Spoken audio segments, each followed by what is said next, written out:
Bienvenidos a una edición más de Al Cierre. El último informe de la Comisión Económica para América Latina, CEPAL, nos da a conocer datos no muy estimulantes para lo que es el crecimiento económico de la América Latina. Más bien son datos desestimulantes que apuntan a un decrecimiento apenas o a un crecimiento apenas del 0,5% para la América Latina en general. En cuanto a la región centroamericana, que sale un poco mejor librada, particularmente el caso de Panamá, es el país que proyecta un mejor crecimiento de un 6%. En tanto El Salvador va a crecer únicamente un 2%. Las opciones que recomienda la CEPAL en este caso es dinamizar la economía, particularmente la inversión, tanto en el sector público como en el sector privado y por supuesto dinamizar la producción. Para hablar sobre este informe nos acompaña en esta edición Guillermo Miranda, investigador en políticas públicas vía Skype desde Estados Unidos, a quien saludamos. Hola Ricardo, gracias por la invitación y saludos a los panelistas y a la audiencia. Desde Panamá nos acompaña Felipe Chapman, economista y socio director de la firma Indesa, a quien saludamos también. Hola, ¿qué tal? Y vía telefónica desde Costa Rica nos acompaña Melvin Garita, economista. Guillermo, quisiera empezar contigo. Los datos en general, que son apenas suficientes para que no haya una postergación económica, son distintos en el caso de Panamá, que destaca como el país con mayor crecimiento de la región centroamericana y uno de los mejores en América Latina. Bueno, Panamá tiene ciertas ventajas claras, no solo en infraestructura, sino también en su sector financiero, que está bastante consolidado. Y en general la región tiene distintas particularidades. A pesar de sus similitudes, es una región bastante heterogénea, mientras los países del sur tienen un efecto muy negativo por los commodities hacia Asia. El caso de Centroamérica es distinto.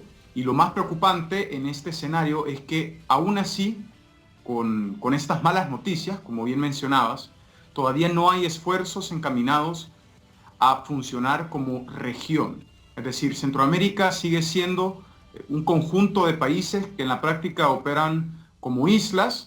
De hecho, el Foro Económico Mundial en su último informe de competitividad habla de bastantes barreras al comercio, de bastantes sectores protegidos como el sector agrícola, y en un área geográfica tan estratégica, a la vez tan pequeña y con similitudes culturales tan claras como Centroamérica, debería de haber una dinámica regional. Deberíamos de estar pensando como región y no como países. Y bueno, estas cifras son en buena medida un reflejo de esa falta de esfuerzos regionales. Muy bien. Obviamente quien nos daba declaraciones era don Guillermo Miranda, investigador de políticas públicas desde Estados Unidos. Don Melvin Garita, desde la perspectiva de Centroamérica y particularmente de Costa Rica hay un crecimiento apenas de 3 puntos y a que ahora ha bajado a 2 puntos y un poco más.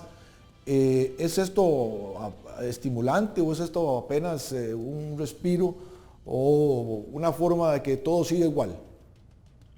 En términos generales, hay un aspecto que hay que señalar y ser bastante enfáticos, bastante claros, y es que el principal factor detrás del crecimiento económico es la inversión. Y hoy, como muy bien señalaba usted, Ricardo, lo que es la inversión, tanto pública como privada, está deprimida en Latinoamérica. Respecto a la inversión privada, que es la que los empresarios realizan, hay que tener muy claro que se habla de que Estados Unidos, podría ser los próximos 10 años, los años para los que Estados Unidos tenga un mayor crecimiento en lo que es la inversión interna. Entonces muchos empresarios, tanto externos como de los mismos países centroamericanos y latinoamericanos, podrían estar haciendo esa apuesta. En eso podría decirse que ese buen momento que se espera para la economía estadounidense, pues nos está cobrando parte de esa factura en que nos está llegando menos inversión a los países de Latinoamérica. Costa Rica no escapa de esa realidad. El Banco Central nuestro acaba de reducir sus expectativas de crecimiento desde 3.4% a apenas 2.8%. Nuestra economía venía creciendo en términos promedio en los últimos 20 años alrededor de un 4-8%. O sea, estamos muy por debajo del crecimiento normal que necesita la economía costarricense, que es más o menos la misma fotografía que estamos viendo para el resto de Latinoamérica, y esto pues evidentemente genera problemas socioeconómicos en desempleo y en pobreza. Acá el tema en Costa Rica es claro que la inversión extranjera directa está creciendo a menores ritmos de los que venía creciendo, y además la inversión interna de nuestros empresarios está alicaída. Ahí la confianza empresarial, específicamente en Costa Rica, está muy baja. Hoy nos informaba la misma Cámara de Comercio de Costa Rica que la confianza del sector comercial, está en los mínimos desde 2008. Entonces, por ahí el tema de la inversión es muy importante que puedan hacer nuestros gobiernos para fomentar y mejorar lo que es la competitividad, ¿verdad? Tenemos problemas enormes en infraestructura que nos hacen menos competitivos respecto a lo que puede estar ofreciendo el mismo Estados Unidos. Muy bien. Don Felipe Chapman, una de las razones más evidentes de esta desaceleración es obviamente la caída de compra de materias primas por parte de China, un decrecimiento de esa misma economía, y los países que se ven más afectados, Brasil y Venezuela, obviamente son reflejo de esa realidad. Panamá, sin embargo, como comentábamos antes, sigue experimentando una buena tasa de crecimiento. Correcto. En Panamá se está esperando este año un crecimiento muy cercano al 6%, dependiendo de quién se mire las estimaciones. El rango más alto está ligeramente superior al 6%, el más bajo está inclusive poco por debajo del 6%. En cualquier caso, estamos hablando de un crecimiento muy cercano al crecimiento potencial de la economía panameña. Cierto, crecimiento menos acelerado que el que veníamos sosteniendo, experimentando anteriormente. De todas formas, es un comportamiento saludable, uno de los mejores o probablemente el de mayor crecimiento de la región americana. Así que desde ese punto de vista, las perspectivas desde Panamá son positivas. Muy bien. Quisiera retomar con don Guillermo Miranda lo que señalé antes en cuanto a la realidad de la economía china y el descenso en la demanda de materias primas, que es uno de los factores que ha impactado más esta cifra negativa, si se quiere, para América del Sur particularmente.